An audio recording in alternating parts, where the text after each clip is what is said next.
We welcome to Houston Sports Talk, a writer for the Astros fan site, Climbing Tal's Hill, Tyler Stafford. These days, climbing Tal's Hill usually means hitting your head on the flagpole and rolling back down again. But McHugh to the rescue. Who did I say? No, McHugh, Colin McHugh. He was the savior this week. Tyler, two just out of nowhere incredible starts to begin his Astro career. Thanks for joining us on the podcast. You saw Colin in person Sunday. How did he look, and what's his story?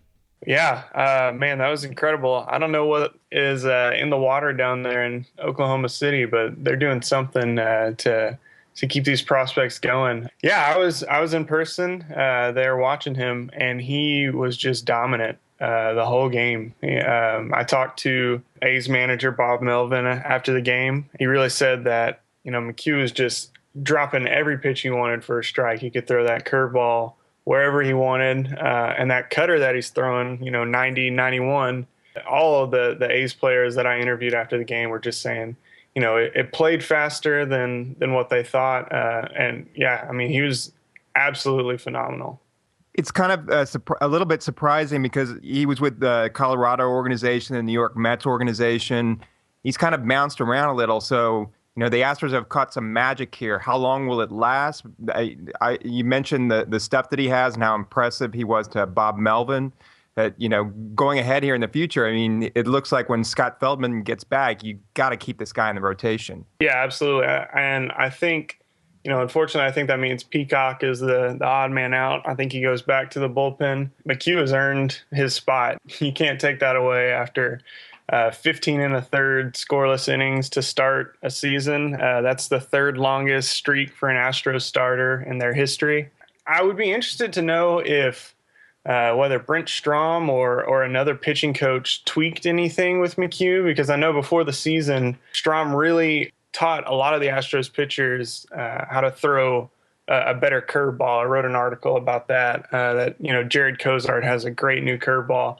And I'd be interested to know what, if anything, the Astros organization did to improve McHugh, or maybe he's just putting it all together. He was 0-8 with like a 9 ERA in the major leagues before this season, but he's got a good track record in the minors. I think he has like a 3.30 ERA in a lot of innings. So I don't know if it's just he put it all together finally, or if there was a tweak in something, or what's going on. But he won't be able to keep it up flirting with one hitters every game. It seemed to me that he's got the stuff to be successful. Yeah, when you strike out 12 in your first game, it means you got some stuff.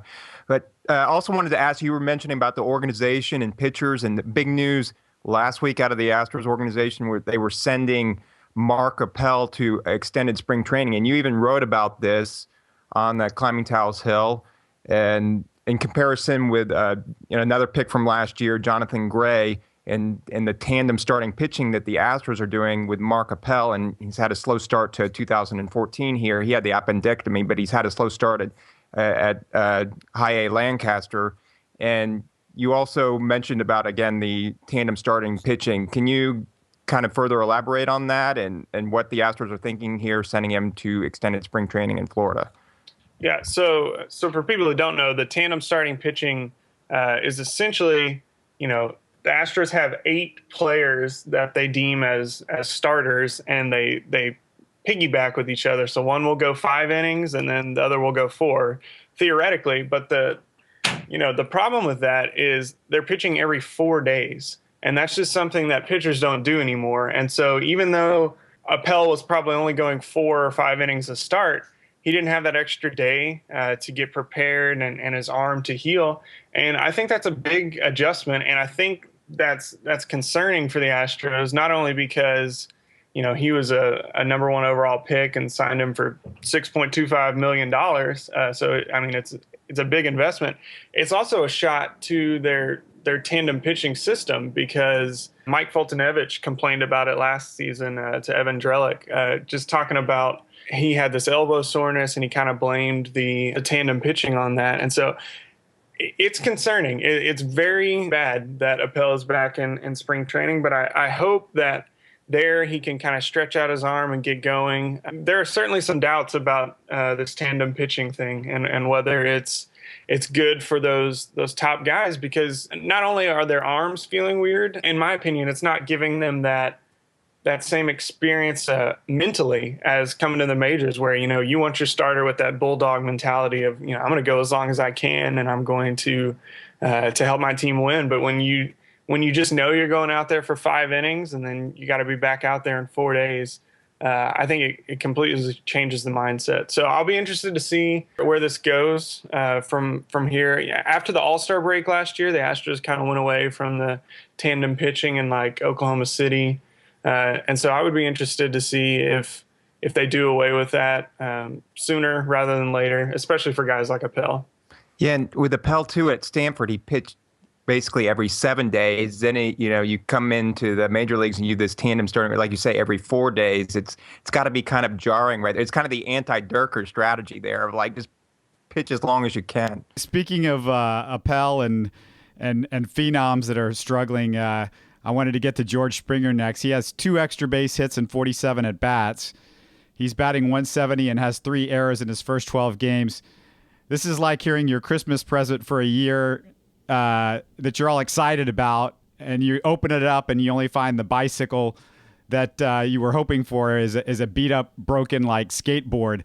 When can we officially go into the Springer panic phase? I thought the Bad News Bears were getting Kelly Leak, Tyler, but instead it looks like he's Timmy Lupus out there. This is why, first off, I would have liked to have seen Springer last September because, hitting Major League pitching is the hardest thing in the world to do. Anyone will tell you that. And people struggle when they come up. No one. I looked at a lot of numbers. I think James from Astros County put up something on his site about the first 100 at bats or so from different Astros players that were called up. I think Biggio had like a 135 batting average. Mike Trout in his first season had a sub 200 batting average. So it takes adjustment. Yes, it would have been great if Springer came up and hit 400 and already had 10 home runs. But that's just unrealistic. That would have, that would have been incredible. People would have talked about that forever. I think he straightens it out. He's clearly got loads of talent, and it's hard to adjust, which is why I would have liked to have him come up last September and have that month to adjust, and that way he wouldn't have to be looking at his batting average every day and trying to get that up. But it'll come. And even with the 170 batting average, he's probably the 3rd best hitter on the team. So he's not going anywhere. I don't know if I love him in the 4th spot right now, but who else are you going to put there? Yeah, that's kind of the thing with the Astros lineup right now. You just said it, like 3rd best average, or excuse me, 3rd best hitter, and he's got a 170 average right now. But I really think that he'll come around there too. And, he at least does draw walks. He's going to have the strikeouts, but he just has that, exciting capability with his power to really be a potent force in the lineup. Wanted to talk about another player, though, and you've written about him as well, John Singleton down at AAA Oklahoma City. Maybe there is something in the water because he's had an explosive start to the season, already has 8 home runs, I believe. Do you think that he'll be up soon? We kind of keep asking, when's the next Astro player to arrive? Because Mark Krause has still been struggling with the bat. So what do you think? What's your take on when he'll be up here, John Singleton?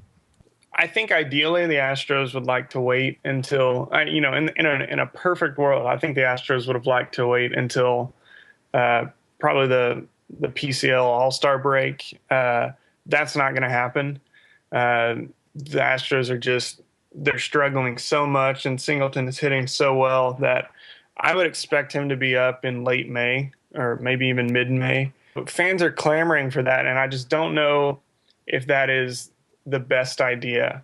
Singleton just had such a hard time last season, and I know that was a lot due to the 50-game suspension, and he kind of detailed to Christy Reichen of the AP, his drug issues and things like that. So you could look at last season as just a complete wash and don't even focus on it. But the guys had 3 weeks of good hitting in AAA. I mean, look at George Springer and how great he was last year. He had a 303 batting average, 37 home runs, and he's struggling at the major league level. So if you're expecting John Singleton to come up and hit 325 and 8 home runs and lead the league he's in RBIs, you're going to be very disappointed. But I do think he comes up in May, and I think Krause goes down, partly because he's just struggling and he's not hitting, but also because I think they're going to do the tandem thing at first base where Jesus Guzman has left-handed pitching and that's what Krause is for that right-handed pitching. But yeah, I mean, Krause is struggling. Singleton is tearing it up. And I don't think the Astros would like to call him up now, but I think they're going to have to. RG and I were discussing Bo Porter the other day. Love to get your thoughts on him. The way he's used the pitching staff, especially the bullpen, some people think it's a little bit been perplexing. Not sure if you're a fan of the bullpen by committee. There's an article also up on our website, HoustonSportsTalk.net, detailing the idiocy, I guess, of the Astros headhunting Jed Lowry because he's quote-unquote broken baseball's unwritten rule by bunting for a base hit with a 7-run lead. Maybe Porter didn't recognize a team trying to win and score because, we're the Astros. Just curious about what you think of Porter this year and his Astros tenure to this point. I've met Bo a couple of times. You hear all the time what a nice guy he is, and that is absolutely true. I mean, he just extremely nice and personable. Judging a manager is one of the hardest things in the world to do because you just don't know what's going on in the locker room. And I think that's where 95% of managing takes place, is out of view from the cameras and the media. And it's, you're a psychologist. You're trying to get your players to mentally be prepared. Bo Porter's not running around giving, tips on playing anymore. That at this level, he's not coaching, quote unquote. He's a psychologist, and he's there for those guys. I do agree that the bullpen has been a huge issue, but I mean, who are you going to throw? Jesse Crane is out. Matt Albers has been hurt. You put Josh Fields in after he, had two great, those 2 great games in Seattle. And so you think, great, I'll put him in again because, who am I going to throw? And so he blows the game, but you can't put that on Bo. Eventually people are going to start getting angry. When you lose 100+ games in 3 straight seasons, people are going to start pointing fingers. But if you remember, Bo Porter was being groomed to take over the Nationals when their coach retired, and the Astros kind of swooped in and got him. So it's not like they just grabbed this guy out of nowhere and he has no clue what he's doing. I think he's a good manager. I think the team is bad, and I think it's really hard to judge a manager on the on-field things because other than constructing a lineup and maybe making 1 or 2 decisions about a bullpen in a game, there's not much that Bo is doing in the game. And so I think if the players like him and they want to play for him, then he's a good manager. And that's what you have to really judge it on, how hard they play for him each day. And you're right. I mean, there really isn't much talent on the roster, as we know right now with the Astros. Wanted to, before we let you go here, talk to you about the Aggies. 'Cause, you're in College Station and Battalion, and obviously you have knowledge of the Aggies and the NFL, and of course being a Houston sports fan and the Houston Texans, what they're going to do with the #1 pick coming up in the draft. I'm the sports editor at Texas A&M student newspaper, The Battalion. I mean, personally, I would love to see Johnny Manziel in a Texans uniform, but I feel like the Texans would ruin him. I think Bill O'Brien is not the right coach for Manziel. I think you got to have a more creative guy that is going to let him, run around sometimes and do what he does. Because my deal is if you're drafting Manziel to be a pocket quarterback, you're missing the point of Johnny Manziel. And so I do think if they stick with the #1 pick, they end up taking Clowney. I would prefer to see them trade down. I saw those rumors about them trading with the Falcons to get the 6th pick. I'd be okay with that because the Texans don't just need one guy. They need an overhaul of a lot of places. And I've said this a lot that, the way the NFL is played now, defense is just not as important. J.J. Watt is the best player in the league right now, and his team lost 14 games in a row last season. And Tom Brady annually carries his team to 11 wins. And so, I think if you've got that high of a draft pick, you've just got to take a quarterback in today's NFL. If you don't have one, you got to get one, because that's how you win.